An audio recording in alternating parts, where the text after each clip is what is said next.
Bonjour tout le monde et bienvenue dans cette nouvelle investigation. En tant que journaliste spécialisée dans l'histoire médicale, j'adore fouiller dans les conflits invisibles qui se jouent là, juste sous notre peau. Aujourd'hui, on va décoder ensemble un véritable champ de bataille cellulaire, un siège microscopique fascinant. On va s'attaquer à ce qu'on appelle souvent la perméabilité intestinale, mais attention, on va oublier tout ce qu'on croyait savoir. On va déconstruire les mythes preuve à l'appui pour voir comment notre corps défend vraiment ses frontières les plus intimes. Allez, on plonge direct dans le vif du sujet pour briser un mythe assez tenace. Pendant très longtemps, l'idée populaire et, disons-le, un peu simpliste, c'était de dire l'intestin devient poreux et hop, ça crée de l'inflammation. Point barre. C'est ce qu'on appelle le modèle unidirectionnel. Mais en réalité, la vérité clinique est bien plus captivante. Il s'agit en fait d'une boucle de rétroaction pathologique bidirectionnelle. Qu'est-ce que ça veut dire? Eh bien que l'inflammation intestinale n'est pas juste une conséquence, c'est carrément le destructeur le plus puissant de la barrière elle-même. La cause et l'effet s'entremêlent pour créer un véritable cercle vicieux. Pour bien comprendre toute la logique de ce siège, voici notre tableau d'investigation en 5 étapes cruciales. 1. Le mythe de l'intestin. 2. L'architecture de la forteresse. 3. Zonuline, le modulateur paracellulaire. 4. Les déclencheurs de la brèche. Et pour finir, 5. La cascade inflammatoire. Commençons tout de suite par notre première partie, le mythe de l'intestin. Regardez bien cette citation tirée de la littérature médicale, le postulat selon lequel la perméabilité intestinale provoquerait de façon unidirectionnelle l'inflammation est une prémisse réductionniste et cliniquement inexacte. En des termes plus simples, la véritable origine du problème est incroyablement dynamique. C'est un dialogue constant, une interaction permanente entre l'épithélium, le système immunitaire, le microbiote et notre environnement. Ce n'est pas juste un vulgaire tuyau percé, non, c'est un écosystème complexe qui perd brutalement son équilibre. Ce qui nous amène à notre deuxième partie, l'architecture de la forteresse. Pour réaliser l'ampleur de la tâche, il faut savoir que la surface de notre barrière intestinale couvre environ 400 mètres carrés. 400 mètres carrés, c'est carrément la taille d'un grand court de tennis, voire un peu plus, soigneusement replié à l'intérieur de notre abdomen. C'est de loin la plus grande frontière entre notre milieu intérieur et le monde extérieur, bien plus vaste que toute la surface de notre peau. Et forcément, maintenir un mur frontalier d'une telle envergure, ça coûte extrêmement cher sur le plan métabolique. La gestion et la défense de cette barrière exigent à elles seules près de 40% de la dépense énergétique totale de notre corps. 40%. Ça prouve bien qu'il ne s'agit pas d'un simple filtre passif, mais d'une véritable usine de haute sécurité qui tourne à plein régime en permanence. Cette forteresse possède plusieurs lignes de défense ultra sophistiquées. Du côté physique, on a l'endothélium vasculaire, une rangée très serrée de cellules épithéliales et un épais fossé de mucus. Mais sur le plan chimique et immunitaire, c'est littéralement un champ de mines.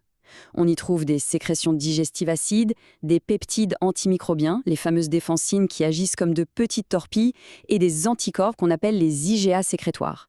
Bref, c'est une fortification biologique lourdement armée. Et tout au sommet de ces cellules épithéliales, on trouve les portes de la forteresse, les fameuses jonctions serrées. Elles contrôlent méticuleusement tout ce qui tente de passer entre les cellules, ce fameux flux paracellulaire. C'est l'espace entre les briques du mur en fait. Ce sont des serrures biochimiques ultra complexes, formées de protéines comme l'occludine et les claudines, elles-mêmes solidement amarrées au squelette de la cellule par des protéines spécifiques, les EO1, 2 et 3. Absolument rien ne passe sans leur accord formel. Passons maintenant à notre troisième partie, zonuline, le modulateur paracellulaire. Voici le maître des clés en personne, la zonuline. Sur le plan moléculaire, on l'appelle aussi préaptoglobine 2. Ce qui est absolument remarquable ici, c'est que la zonuline est à ce jour la seule et unique molécule physiologique identifiée qui possède le pouvoir suprême de commander l'ouverture et la fermeture de ces jonctions serrées. C'est le chef d'orchestre incontesté de la perméabilité. Ce qui est vraiment intéressant sur cette diapositive, c'est la mécanique de précision derrière tout ça. Quand la zonuline est intacte, elle enclenche une série d'interrupteurs. Un récepteur, le PAR2, va activer un autre récepteur de signalisation, l'EGFR. Ce signal chimique ordonne carrément au squelette de la cellule de se rétracter. Et d'un seul coup, les complexes protéiques se détachent et les portes massives de la forteresse s'ouvrent en grand.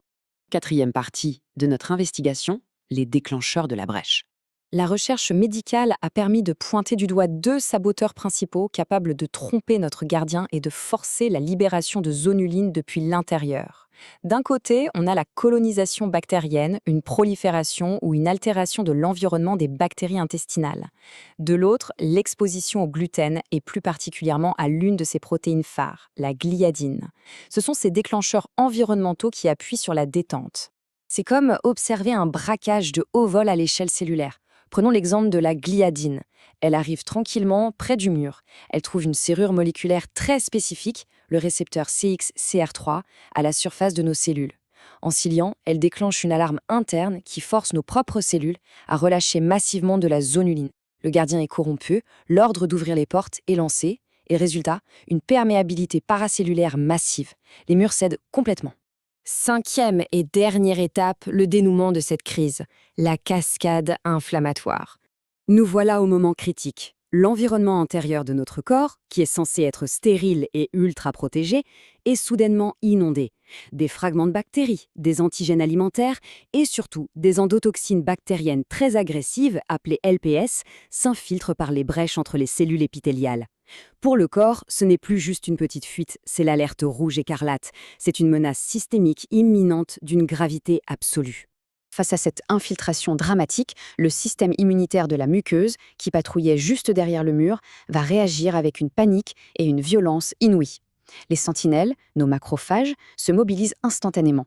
Les cellules dendritiques hurlent l'alerte générale et les troupes d'élite, les fameux lymphocytes T, se déploient sur la ligne de front. C'est la guerre totale à l'échelle microscopique. Et ce tableau illustre brillamment l'ironie la plus tragique de notre biologie. Les armes déployées par notre système immunitaire, ces fameuses cytokines, vont causer des dommages collatéraux colossaux. Des médiateurs comme le TNF-alpha et l'interféron gamma viennent non seulement détraquer encore plus les jonctions serrées, mais en plus, ils poussent littéralement les cellules de la barrière au suicide cellulaire, ce qu'on appelle l'apoptose. Le système immunitaire, en voulant désespérément stopper l'invasion, détruit lui-même le mur protecteur. Si on remet tout ça dans l'ordre chronologique, on comprend toute l'horreur de ce mécanisme auto-amplifié. 1. La fuite initiale laisse entrer les envahisseurs. 2. Les troupes immunitaires déclenchent une véritable tempête de cytokines. 3. Ce terrible antirami abat un nombre massif de cellules de notre propre forteresse simultanément. Et 4. Le système de réparation est complètement dépassé, impossible de remplacer les cellules mortes assez vite. Résultat, on ne parle plus de petites fuites, mais de micro-érosions structurelles. Le chaos s'auto-alimente. On attaque tout de suite avec la première étape, les répercussions physiques, celles qui sont aujourd'hui solidement documentées. Quand on regarde les données cliniques de près, les dégâts liés à une barrière intestinale compromise se divisent en 4 grands groupes. On retrouve les maladies inflammatoires chroniques de l'intestin, le syndrome de l'intestin irritable, les pathologies auto-immunes comme le diabète de type 1, et enfin les troubles métaboliques. Concrètement, cette perte d'étanchéité n'a rien d'une légende urbaine. C'est un dénominateur commun absolu, un point de départ prouvé qui déclenche l'inflammation dans toutes ces pathologies. Si l'on zoome au niveau moléculaire, par exemple dans le cas de maladies comme Crohn ou la rectocolite hémorragique, c'est exactement comme si le ciment entre les briques d'un mur était en train de s'effriter. Les jonctions serrées de l'intestin perdent leurs protéines protectrices, les fameuses claudines. Et le pire, c'est qu'une autre protéine, la claudine 2, s'exprime beaucoup trop et vient carrément percer des trous.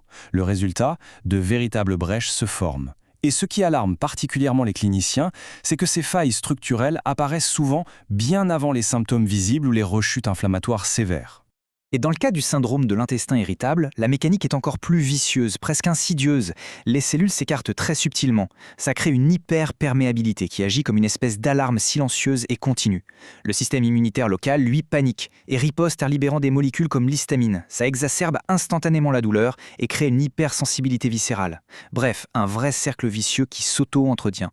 Mais cette brèche locale a aussi des conséquences à l'échelle de tout le corps. C'est ce qui nous amène à notre deuxième point, le piège auto-immune et métabolique. L'ordre des événements cliniques est absolument fascinant, surtout quand on observe le développement du diabète de type 1. En fait, la hausse de la perméabilité intestinale et le pic d'une protéine bien spécifique, la zonuline, sont les tout premiers signaux d'alarme de l'organisme. L'attaque auto-immune, qui finit par détruire le pancréas, n'arrive que des semaines ou même des mois plus tard. Et attention, cette chronologie prédictive n'est pas du tout un cas isolé ou une anomalie statistique. On l'observe chez environ la moitié des patients qui développent ce diabète. C'est une proportion massive.